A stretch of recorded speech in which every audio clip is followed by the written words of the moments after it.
Hello అండి. ఎలా ఉన్నారండి? నేనైతే బాగున్నాను.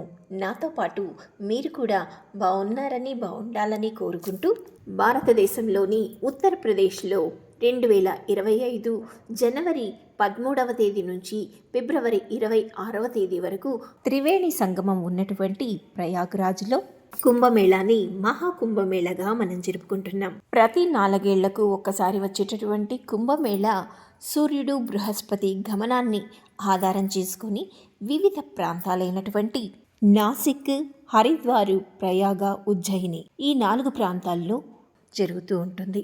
సూర్యుడు బృహస్పతి సింహరాశిలో ఉన్నప్పుడు ఈ కుంభమేళ నాసిక్లోని త్రయంబకేశ్వరంలోను, సూర్యుడు మేషరాశిలో ఉన్నప్పుడు హరిద్వార్లోను, బృహస్పతి వృషభ రాశిలోను, సూర్యుడు మకర రాశిలో ఉన్నప్పుడు కుంభమేళాను ప్రయాగలోను, బృహస్పతి సూర్యుడు వృశ్చిక రాశిలో ఉన్నప్పుడు ఉజ్జయినిలో ఈ కుంభమేళాని జరుపుతూ ఉంటారు.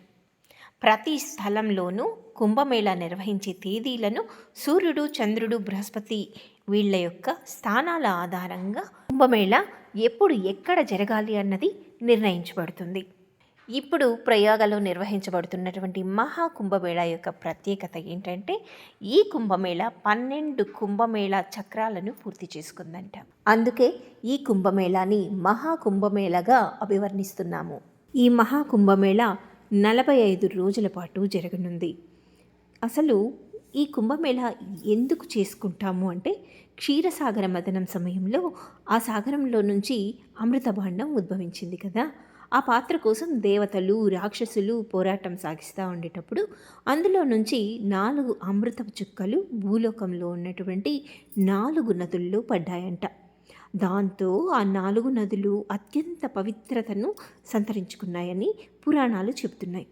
హరిద్వార్లోని గంగా, ఉజ్జయినిలోని సిప్రా, నాసిక్లోని గోదావరి, ప్రయాగ్రాజ్లోని త్రివేణి సంగమంలో ఈ అమృత చుక్కలన్నది పడ్డాయని చెప్తుంటారు. ఈ కారణంగా నదుల్లోని నీళ్లు కొన్ని సమయాల్లో అమృతతత్వాన్ని సంతరించుకుంటాయంట. ఆ సమయాన్నే మనం కుంభమేళా సమయంగా భావిస్తాం. అందుకే అప్పుడు ఈ నదుల్లో స్నానం చేసేందుకు కోట్లాది భక్తులు సిద్ధమవుతూ ఉంటారు. కారణం, ఈ సమయంలో ఆ నదుల్లో స్నానం చేయడం వల్ల ఆయురారోగ్యాలు సిద్ధిస్తాయని, చేసిన పాపాలు తొలగిపోతాయని మన భక్తుల విశ్వాసం. ఈ కుంభమేళాని హర్షవర్ధనుడు అనే రాజు క్రీస్తుపూర్వం 644లో ప్రారంభించాడని తెలుస్తోంది. మరో కథ ప్రకారం జగద్గురువు ఆదిశంకరాచార్యులు దేశవ్యాప్తంగా ఉన్నటువంటి పండితుల్ని, ఆధ్యాత్మికవేత్తల్ని, సాధువుల్ని కలిసేందుకు నదుల ఒడ్డునే వేదికలు ఏర్పాటు చేశారని, అదే కుంభమేళాగా మారిందని మరో ప్రచారం ఉంది. కోట్లాది జనంతో అడుగడుగున ఆధ్యాత్మికత ఉట్టిపడేలా సాగేటటువంటి ఈ మహాకుంభమేళా ఒక్క స్నానం చేయడానికి మాత్రమే పరిమితం కాదు. సామాన్యులతో పాటుగా అపర శివ విష్ణు భక్తులైనటువంటి అఘోరాలు, సాధువులు, ఆధ్యాత్మికవేత్తలు, పండితులు ఇలా దేశవ్యాప్తంగా ఎంతోమంది హాజరవుతారు. ఇక సాయంత్రం సమయంలో అర్చకులు త్రివేణి సంగమంలో ఉండేటటువంటి ఘాట్లలో నదీమ తల్లికి ఇచ్చేటటువంటి హారతులు చూసేందుకు కోట్లాది మంది జనాలు వేచి చూస్తూ ఉంటారు. మాఘ్ మేళా పేరుతో గంగా నదికి ప్రత్యేకంగా పూజలు చేస్తూ ఉంటారు. దాదాపు 40 రోజులు సాగే ఈ మాఘ్ మేళాలో పాల్గొనేందుకు దేశవ్యాప్తంగా లక్షల మంది భక్తులు ఇక్కడకు చేరుతారు. వీళ్ళంతా కూడా ఈ 40 రోజుల పాటు ఉపవాసం చేస్తూ గంగానది ఒడ్డునే నివసించేందుకు ఏర్పాట్లు చేసుకుంటారు. ముఖ్యంగా నాగసాధువులు. ఇలా ఎన్నో ఆధ్యాత్మిక విషయాలకు నెలవైనటువంటి ఈ కుంభమేళాలో అసలు కన్నా కొసరు మేలు అన్నట్లు ఆధ్యాత్మికతను పక్కదారి పట్టించి అక్కడ అందాలకు ప్రాధాన్యత ఇస్తున్నారు. నాగసాధువులతో ఆధ్యాత్మిక చింతనతో సాగిపోవలసినటువంటి కుంభమేళా కాస్త సోషల్ మీడియా పుణ్యమా అని మోనీ బోన్స్లే అలియాస్ మోనాలిసా అనే అమ్మాయి చుట్టూ తిరుగుతోంది. ప్రస్తుతం కుంభమేళా జరిగే ప్రాంతమంతా కుంభమేళాలో శివారాధన కన్నా, శివనామస్మరణ కన్నా ఈ మోనాలిసా నామస్మరణ ఎక్కువైంది. కుంభమేళాలో ఈ అమ్మాయి ఎక్కడ ఉంది, ఏం చేస్తోంది, తనతో ఇంటర్వ్యూస్ తీసుకోవాలి, ఫోటోలు దిగాలి అనేటటువంటి సోషల్ మీడియాలో పోస్టులు పెట్టి వ్యూస్ కోసం పాకులాట ఎక్కువైంది. పాపం ఈ అమ్మాయి జీవనోపాధి కోసం పూసలు అమ్ముకుని బతికే ఒక సాదా సీదా అమ్మాయి.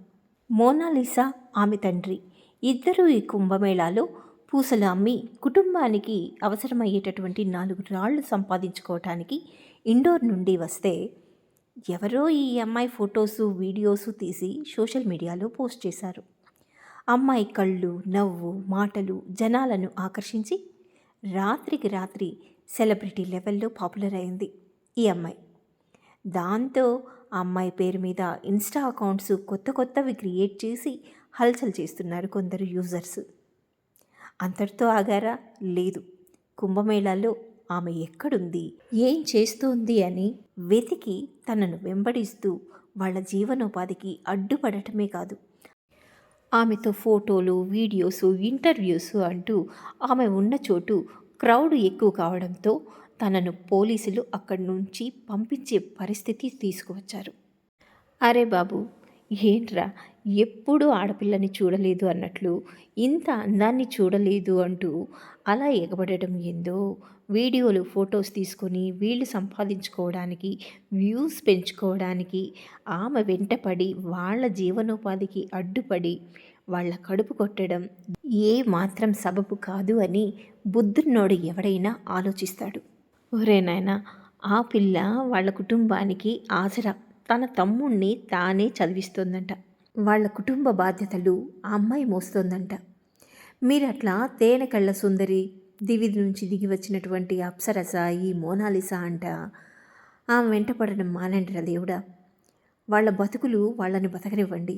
మీ విసిగింపులతో ఆ పిల్ల సాధువుల గుడారాల్లో దాక్కుని బతికే పరిస్థితి తీసుకొచ్చారు. భయపడిపోతోంది పాపం ఆ పిల్ల అట్లా మీద పడిపోతూ ఉంటే. మీ ప్రవర్తనతో విసిగిపోయి ఏడవలేక మూతికి ముసుగేసుకొని పారిపోతుంది పాపం. ఒక సెలబ్రిటీని చుట్టుముట్టినట్లు చుట్టేస్తూ ఉంటే ఆ అమ్మాయి తన జీవనోపాధిని వదులుకొని పారిపోయే పరిస్థితిని తీసుకొస్తున్నారు.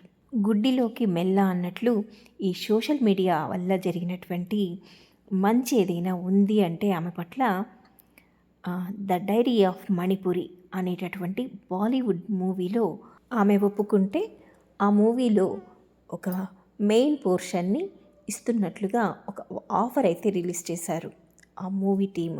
బట్ ఆ అమ్మాయి ఆ ఆఫర్ని యాక్సెప్ట్ చేసిందో లేదో అన్నది క్లారిటీ లేదు. బట్ మనమైతే ఈ కుంభమేళా ద్వారా ఆ అమ్మాయికి మంచి జరగాలని, ఆ అమ్మాయి ఆ ఆఫర్ని రైట్ వేలో యూస్ చేసుకోవాలని, తన లైఫ్కి అదొక టర్నింగ్ పాయింట్ కావాలని మనస్ఫూర్తిగా కోరుకుందాం.